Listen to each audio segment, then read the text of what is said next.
Nesse desafio que você teve na parte do centro de excelência, criar padrões de linguagem, comunicação, boas práticas, como é que foi o desafio para você de estabelecer essas bases, né, diretrizes para a equipe e compartilhar isso para outras pessoas?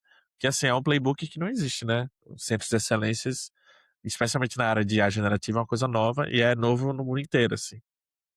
Exatamente. Para você ter noção, a gente começou, sendo muito para ali do time de ciência de dados, e a gente bebia muito de papers, ainda hoje, né, eu não paro de ler papers que saem.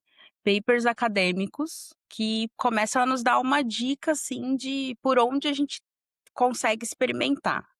Então, tem esse caminho que eu acho que a gente vai ainda percorrer por um tempo e ir se atualizando para saber o que que a academia tem a nos dizer e fazer toda a tradução corporativa, né, isso não quer dizer que eu pegava um paper e abria numa reunião, mas era dali uma das fontes, técnicas que eu tinha.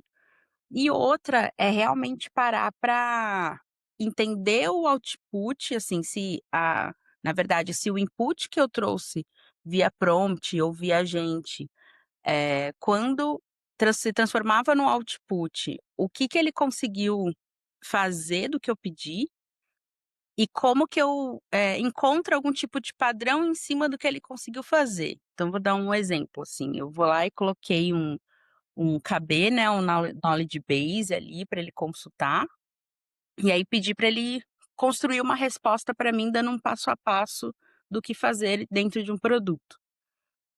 E aí dentro do prompt, da própria recuperação que tem dentro do agente ali, se você está usando uma técnica de RAG, por exemplo, pesquisem para quem não conhece, a gente consegue construir uma estrutura a ponto de falar: "Cara, tem que ter X caracteres, esse conteúdo tem que ser dessa maneira, usa o tom de voz assim". Tem uma série de diretrizes que já vem lá dentro. E aí quando você vai olhar para a resposta, depois que passa por todo esse tratamento dentro do agente, você começa a fazer o check, né, isso aqui ele fez, isso aqui ele não fez, isso aqui ele fez, isso aqui ele não fez. Mas isso é do ponto de vista técnico, então eu acho que essa foi a primeira descoberta, assim, entender se o todo toda a configuração que a gente fez se materializou na hora de chegar no que eu vou mandar para algum usuário, que é a resposta.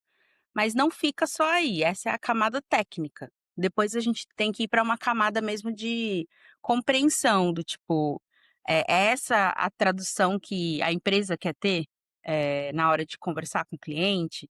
São essas palavras? Como que a gente direciona a palavra, que ele tem que escolher e a palavra não é exata? Porque não o 2 clientes diferentes fazendo exatamente a mesma pergunta com as mesmas palavras, vão receber respostas diferentes, mas tem que ser a mesma essência.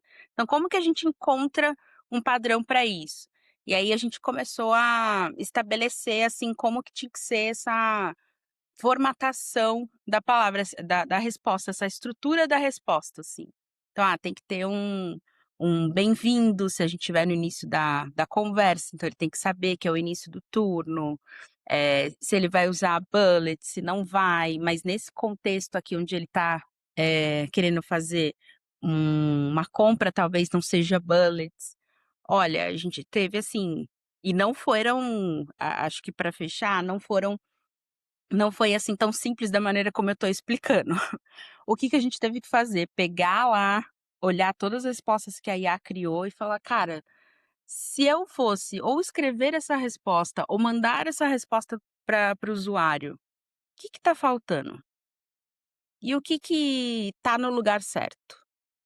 E aí, a partir dali, a gente criar esses, checklists de análise, assim, e falar: "Bom, então a primeira coisa que eu vou me deparar com um conteúdo que não foi um ser humano que escreveu, é saber se está correto.